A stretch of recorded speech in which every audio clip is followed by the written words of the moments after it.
Je suis Suissesse de l'étranger, déjà.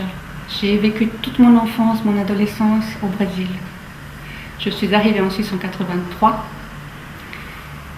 Je suis biologiste de métier, mais j'ai bifurqué. Ça, c'est une tranche de bois fossile qui est en coupe longitudinale. Et c'est ça qui est extraordinaire. En général, ce sont des pièces qui sont coupées de façon transversale. On a des tranches de bois.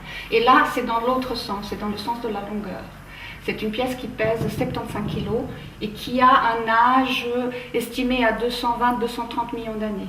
C'est fabuleux. C'est devenu de la pierre. C'est intéressant aussi de voir qu'ici, il y avait un nœud, donc il y avait une branche qui partait de ce sens-là.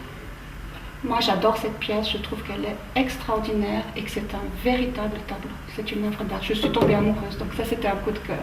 Celle-ci, je l'ai découverte dans une exposition au sud du Brésil en mai 2008. Et je l'ai trouvée extraordinaire. Tailler ça sans casser les petites parois d'améthyste, moi je trouve ça sensationnel. Elle est extraordinaire. C'est vraiment, vraiment une pièce unique. Et voilà, très délicate dans les couleurs. En plus, elle est pleine de petits détails. Donc là, vous avez une agate qui est toute blanche et qui fait toute la bordure de la pierre. C'est fabuleux, c'est fabuleux. Et là, vraiment, on voit bien les cristaux de quartz. C'est vraiment une pièce unique. En 84, je suis entrée dans ce magasin, j'ai commencé à travailler ici. Je voulais rester plus ou moins 5 ans en Suisse et rentrer au Brésil. En réalité, je suis restée, voilà, ça fait plus de 20 ans, plus de 24 ans que je travaille dans les pierres. C'est devenu une passion. Je suis tombée amoureuse et puis c'est vrai que c'est un métier qui est extraordinaire.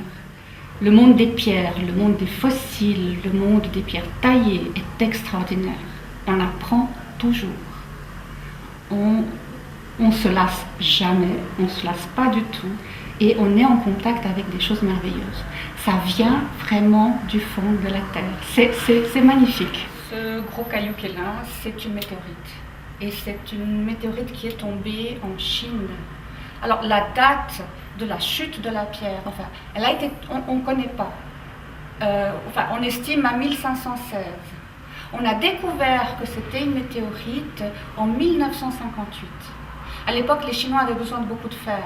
Donc, on avait demandé à tous les Chinois de récolter des clous, de la ferraille et tout ça. Et il y avait des petits morceaux de météorites. Ils fondaient ce fer pour fabriquer je ne sais pas quoi. Et ces petits bouts de météorites ne fondaient pas. Alors, ils ont fait venir des géologues qui ont fait des tests et à ce moment-là, ils ont découvert que c'était une météorite de fer. Voilà. Cette pièce contient plus de 99% de fer. Après, vous avez un tout petit pourcentage de nickel et ensuite un pourcentage infime d'autres minéraux. C'est vraiment une pièce magnifique. Hein. C'est un morceau du ciel, c'est ce qu'on dit. C'est vraiment ce qu'on dit.